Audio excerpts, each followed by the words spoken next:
Sosoknya itu ya Allah. Sosoknya itu kecil, dia kurus kayak galak, kayak bambu. Oh. Dan dia panjang sekali, tinggi, besar dan hitam semua. Mukanya gimana, Mami? Mukanya, matanya itu besar, bulat, matanya besar bulat, alisnya tebal, bibirnya tuh panjang sih, hidungnya pun mancung. Terus kalau anak saya mau kamu bawa, mau kamu apakan? Ya jadi budak saya, katanya gitu. Jadi budak saya. Terus akhirnya terus berinteraksi, saya nggak mau keluar. Akhirnya kalau kamu nggak mau keluar, saya himpit kamu di dua dunia.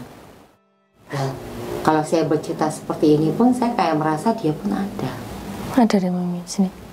Ada. Ada.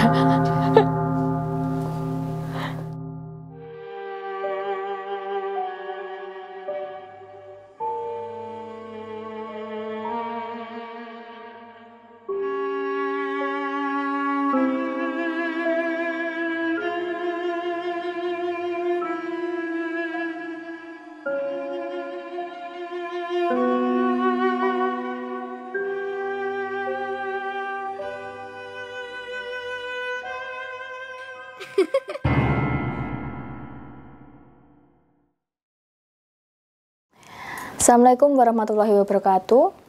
Selamat malam Sobat Untung Direkam. Kali ini kita sudah kedatangan tamu.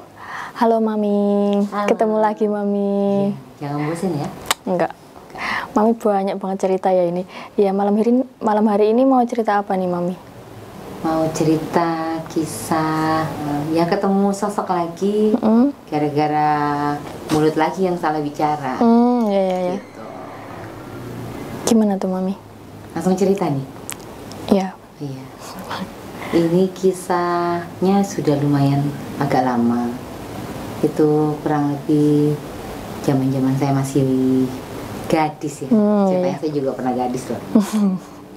Itu dulu sekitar tahun 2003. Itu saya bersama teman kerja saya mengawal ibu bos. Dia pulang kampung ke daerah di Jawa Tengah.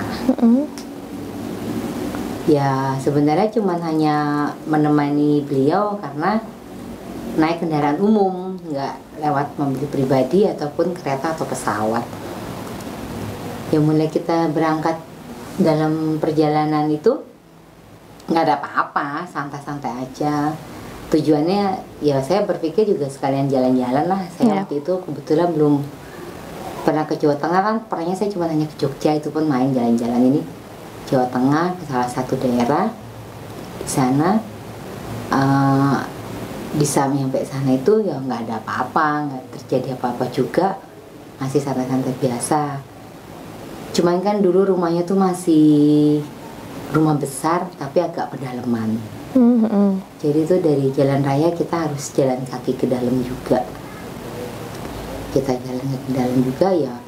Alhamdulillah selama perjalanan saya tidak melihat sesuatu ataupun sosok apapun. Nah, cuman kejadiannya ini malah di keesokan harinya. Kejadian ini di keesokan harinya itu ketika saya dan teman saya mau mencari sarapan. Jadi waktu itu kita nyampe ke rumahnya Bu Bos itu kan sudah hampir malam. Jadi nggak lihat kanan kiri seperti apa rumah ataupun kampungnya, saya juga nggak tahu. Dan besokan harinya akhirnya kita pagi mau nyari sarapan, kata ibunya tuan rumah, cari sarapan di luar aja Nduk, katanya gitu, di depan, nanti keluar sana ya. Nah kita berdua jalan, namanya juga jalan-jalan pagi ya, itu sekitar jam 8:30 pagi. Kita jalan lewat jalan ke sana gitu, pokoknya ternyata agak jauh juga kita jalan dari rumah itu gitu. Kok perasaan kemarin waktu malam itu kita jalan dekat, ini kok kita malah jalannya agak jauh ya. Akhirnya nyampe lah kita ke jalan raya situ, kita beli sarapan di situ. Nah nggak kerasa jalan, ternyata kita jalan tuh hampir 1 jam. Nah kita beli sarapan. Setelah kita pulang beli sarapan, sudah selesai beli sarapan, kita lihat ada kerumunan. Ada kerumunan orang-orang, di situ rame, dan beberapa orang-orang desanya pada di situ juga. Akhirnya saya punya rasa penasaran. Iya. Akhirnya saya ajak teman saya, ayo Sar, lihat itu apaan. Kali aja ada pertunjukan. Karena memang ada suara-suara speaker yang membuat saya sama teman-teman jadi penasaran. Akhirnya kita menghampiri kerumunan itu. Lumayan cukup ramai kerumunan itu, dan di situ rata-rata orang-orang yang agak sepuh-sepuh, ya orang desa, danenan desa, dan cuma pakai kain aja gitu, pakai kebaya gitu.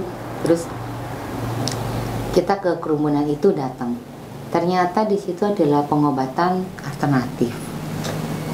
Jadi tuh saya lihat di sana, dia lagi mengobati beberapa pasien, ada yang sedikit stroke. Waktu sebelum disembuhkan, bibirnya agak sedikit melenceng. Ketika dia sudah sembuhkan, langsung agak mendingan bibirnya itu seketika itu. Ya. Terus ada yang sedengah, seperti terlihat agak sedikit idiot. Dengan tatapan ketika diobatin sama dia, idiotnya agak sedikit sembuh. Langsung saat itu ya. Saat itu juga waras. Itu pengobatannya menggunakan telur.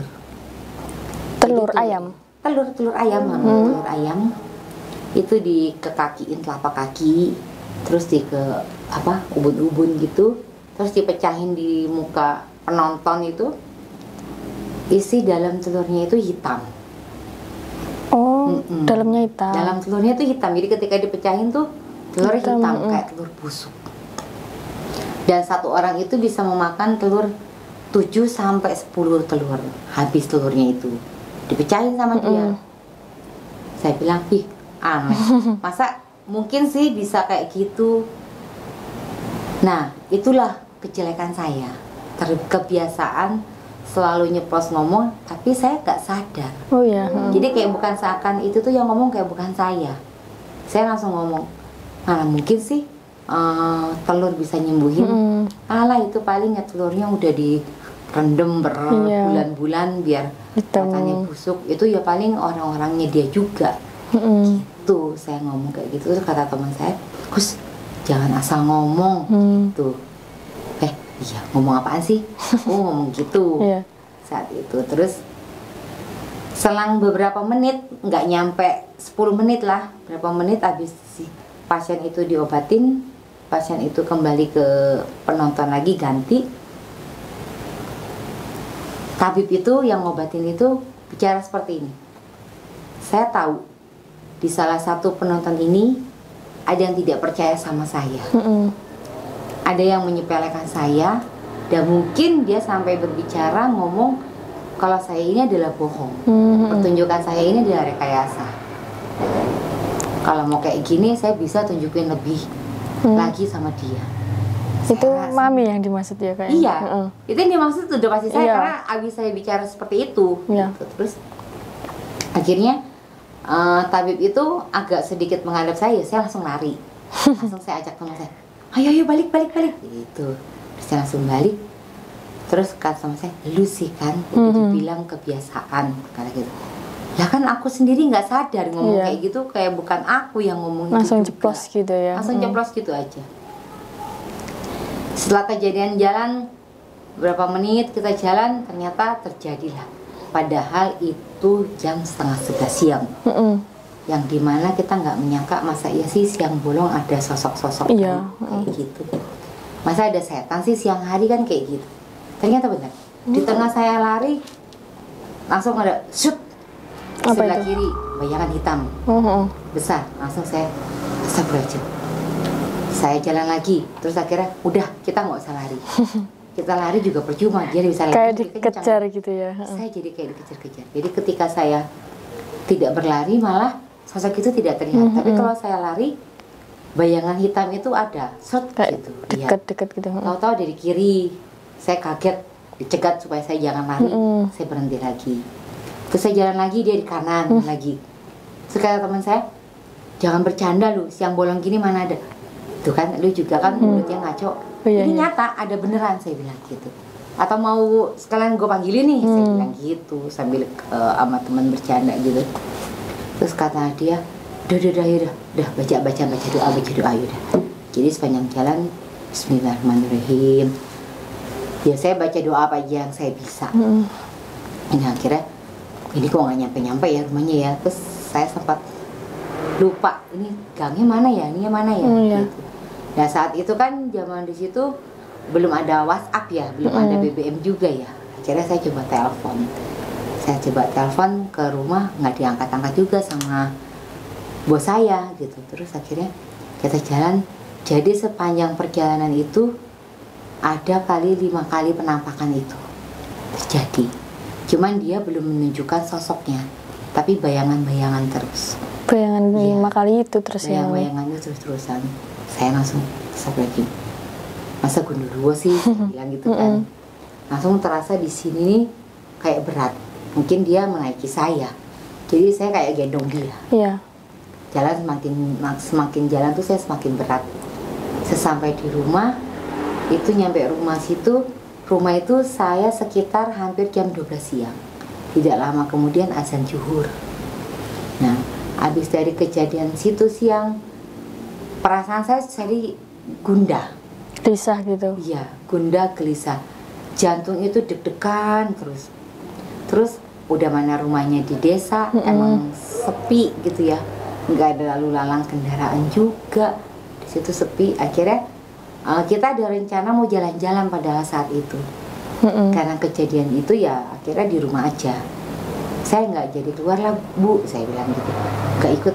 Kenapa lo Hen? Ayo Hen ikut. Enggak. Akhirnya yuk diceritain sama teman saya. Itu loh Bu si Heni, ini cerita yang tadi. Astagfirullahaladzim, kok ya macam-macam sih Dok, gitu kata ibunya bos saya.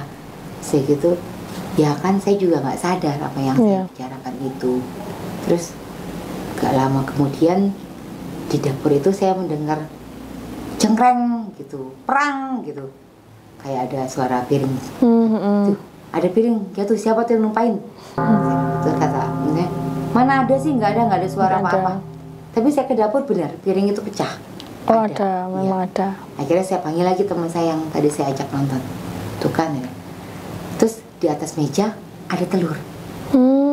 Telur tadi? Ya nggak tahu itu telur tadi atau enggak kan saat itu.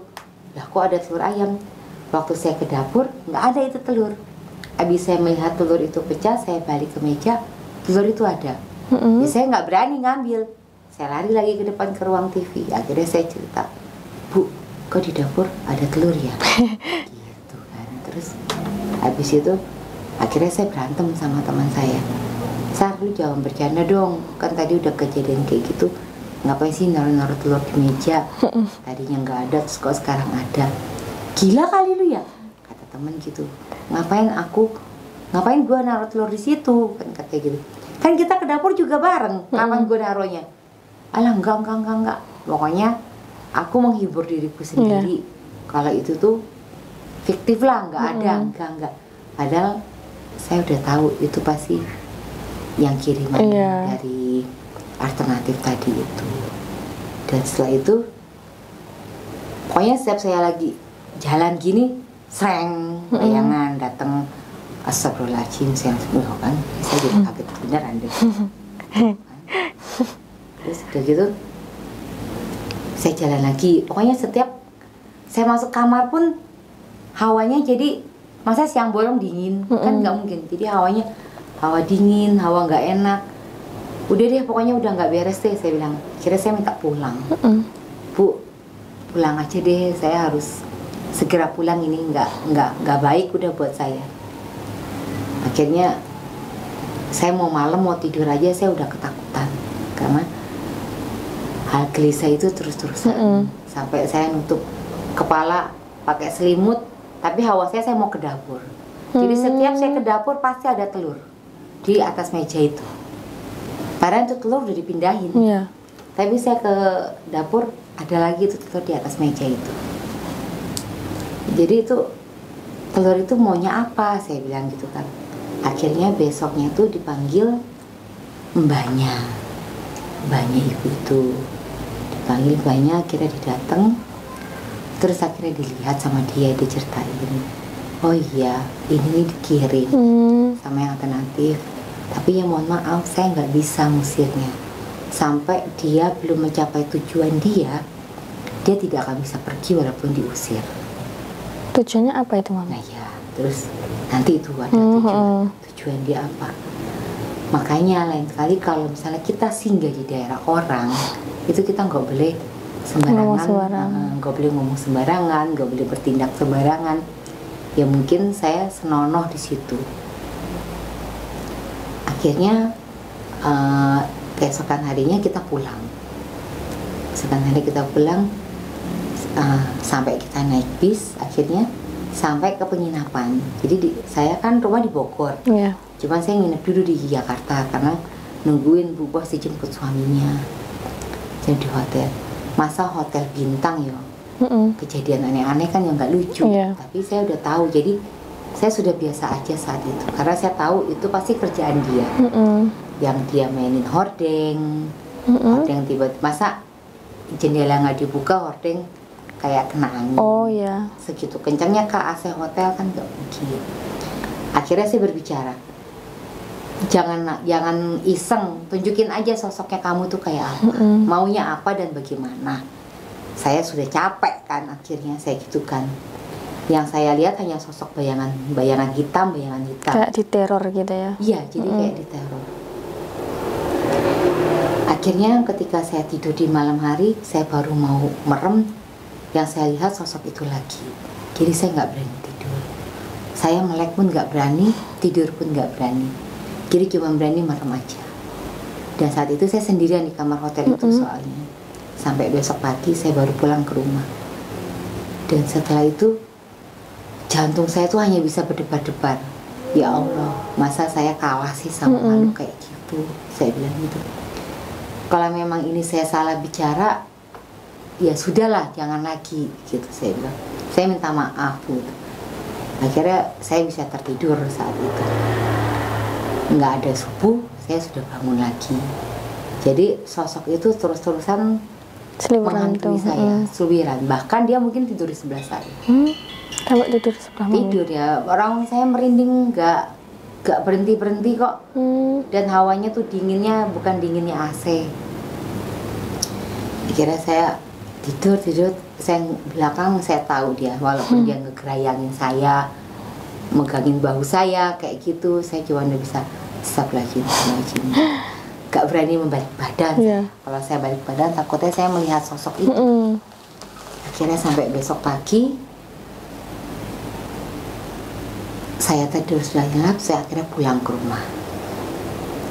Saya pulang ke rumah, dalam perjalanan saya naik taksi sampai ke Bogor, sampai ke rumah, dan di taksi itu pun sosok itu pun ada.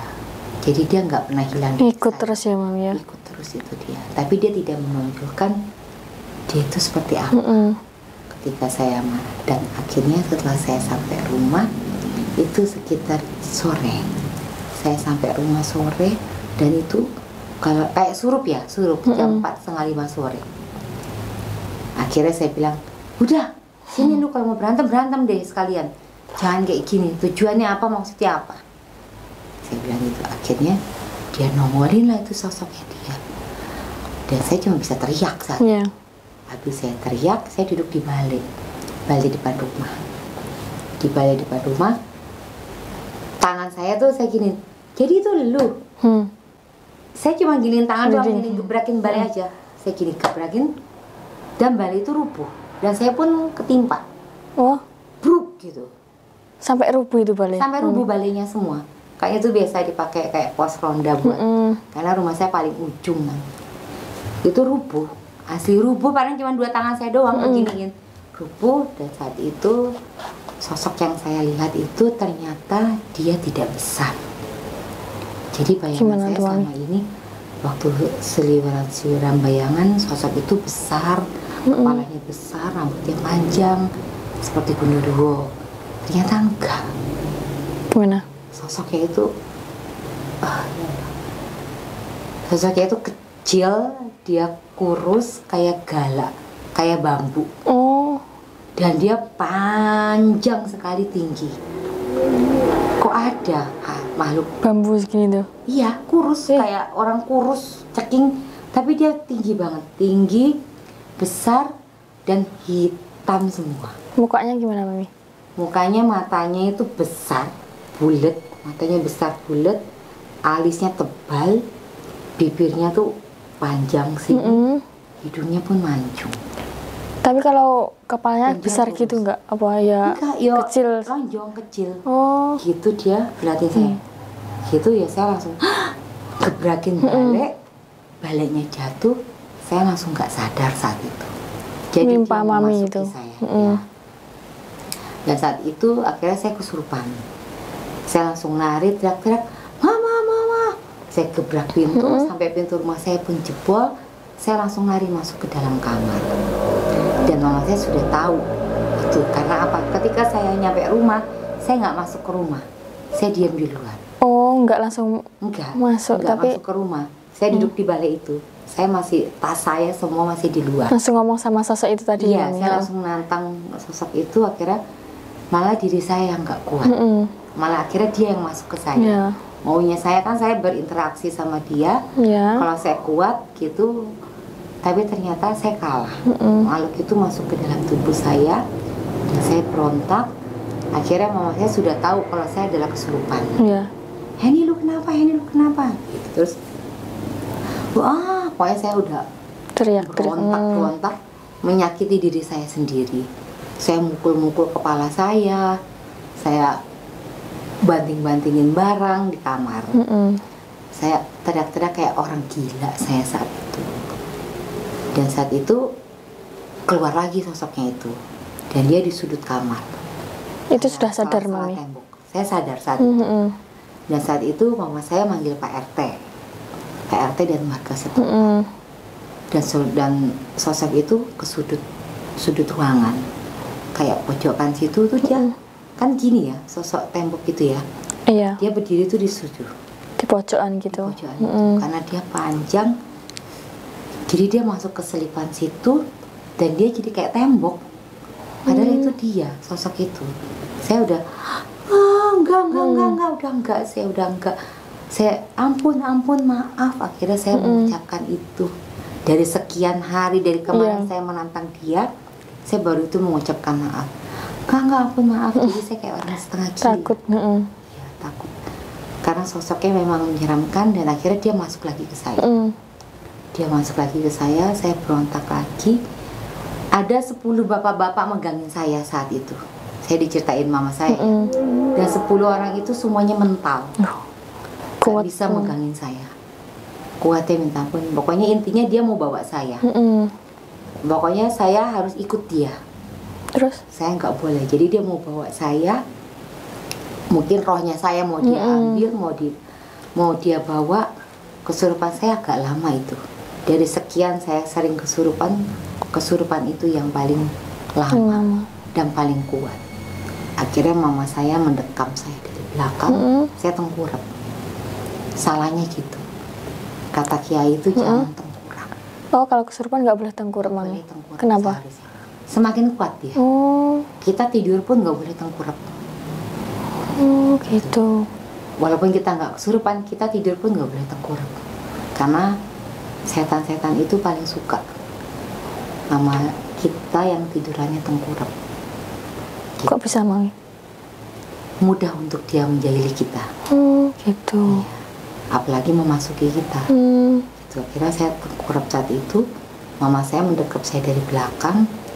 Langsung mau apa? Terus mama saya membaca doa Syekh Abdul Jailani. Saat itu akhirnya berinteraksi lah mama saya ke makhluk itu yang ada dalam tubuh saya. Oh iya, mamanya Mami bisa Mami, juga ya. Kebetulan memang saya turunan dapat dari keluarganya mama. Cuma mama saya nggak bisa melihat, tapi dia bisa mengobati sama merasakan. Akhirnya mama saya bertanya, kenapa kamu? Saya mau ajak dia, biar dia tahu bagaimana rasanya bila disakitin dengan mulutnya.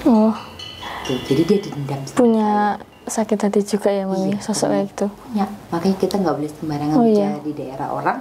Kalau dia sakit hati, dia lebih jahat dari kita. gitu. Akhirnya dia datang sini, terus kalau anak saya mau kamu bawa, mau kamu apakan? Ya jadi budak saya, katanya gitu.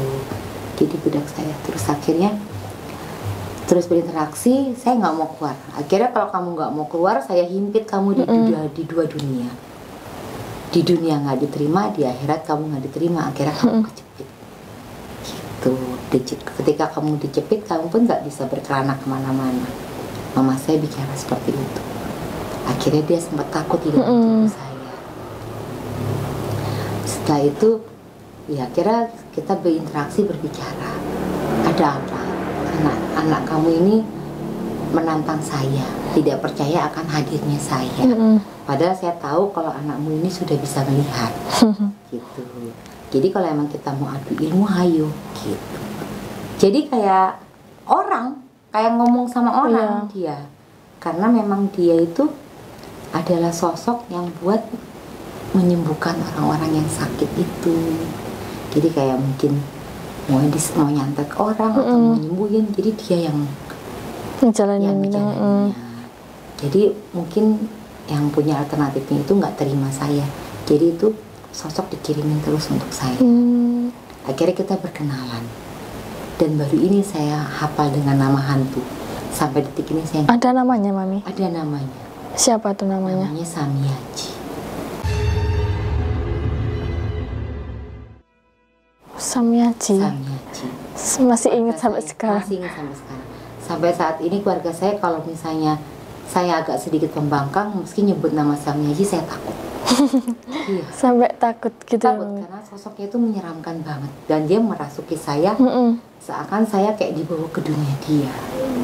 Akhirnya ketika masuk, kiai mana tuh datang, dia malah ikutan ngaji. Ngaji, dibacain doa itu dia malah ngikutin, bisa ngaji. Bisa ngaji. Dia malah lebih pintar.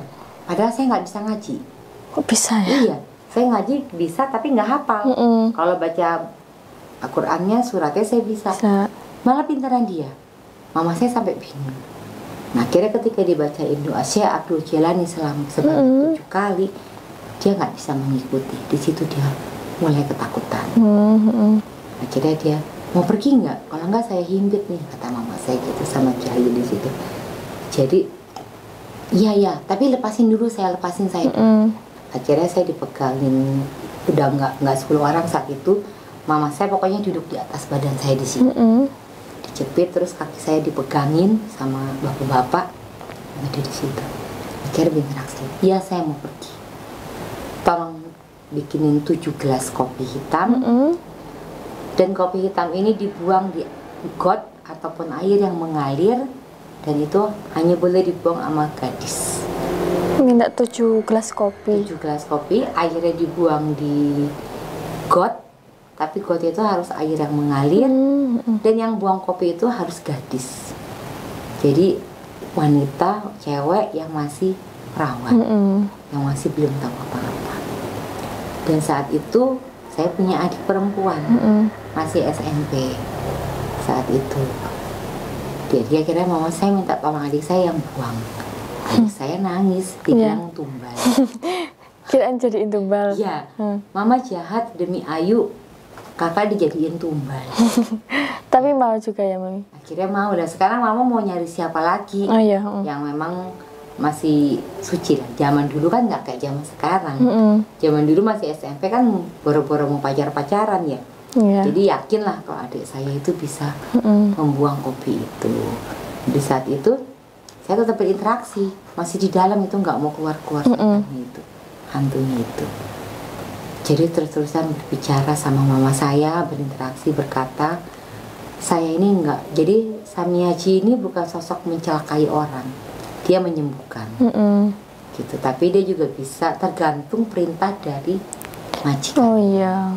Gitu. Terus akhirnya kopi itu dibuang ke got sama adik saya dengan beberapa kalimat yang disuruh sama setan itu, dibantu sama Pak Kiai juga.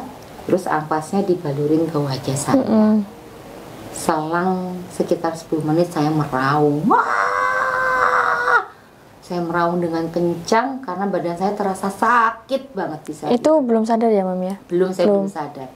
kayak ditusuk-tusuk badan saya, saya meraung kencang dengan teriak sampai tubuh saya tuh begini, saya agak begini kepala saya gitu. Terus akhirnya dia keluar di situ, saya pingsan. Langsung lemas gitu. Ya pingsan, nggak sadar. Lemas lagi, saya pingsan. Terus dia udah pergi. Terus ketika saya sadar, rumah saya, kamar saya udah banyak orang. Selang berapa menit saya pingsan, kata bapak saya gitu. Terus habis dari situ saya jadi orang yang sedikit trauma. Saya nggak berani keluar rumah dulu.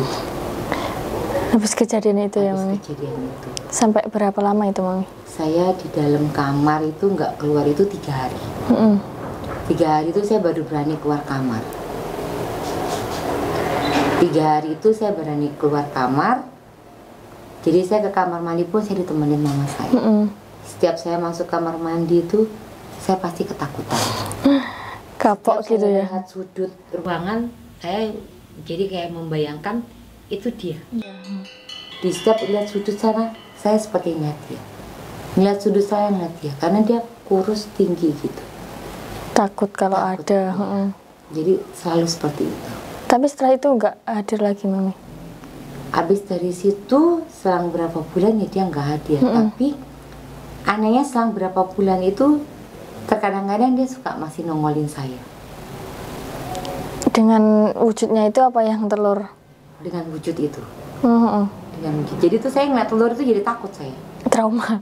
Jadi takut. Iya, takut. Saya mau ke kamar mandi, mau ke dapur tuh takut saya jadi.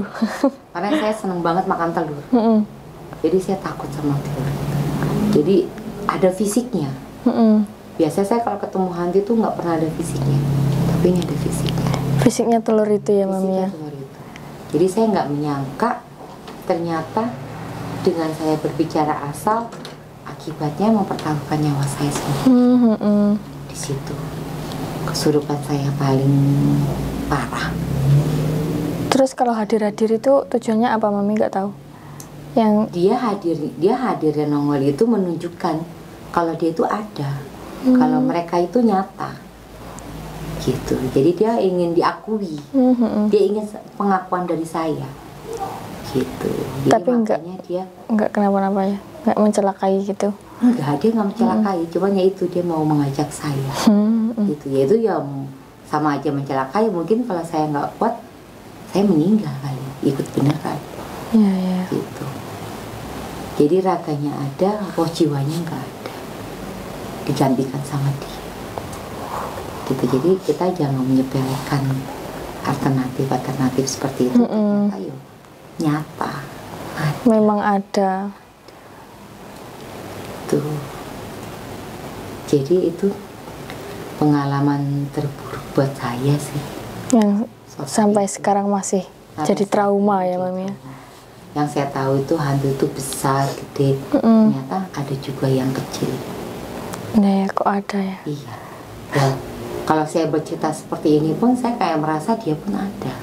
Ada deh, Mami, sini. Ada. Ada.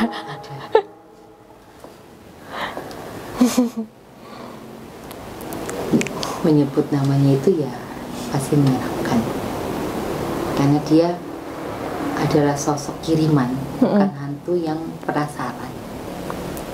Gitu. Dia memang diopeni, diambil gitu. Itu sengaja diambil untuk itu ya, Mami ya. Untuk seperti itu.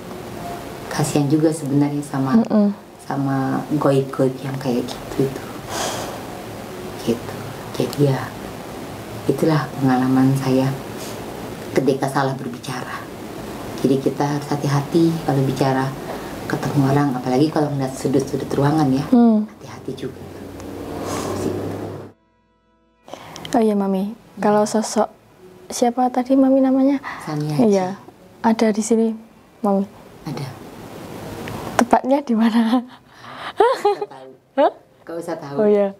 Ya udah, kita coba, Mami. Tahu kamu merinding, gak berhenti. Ini aja udah merinding, Mami. Ini saya merinding dan saya mau muntah ini. Sampai mual. Mual, nahanin soalnya.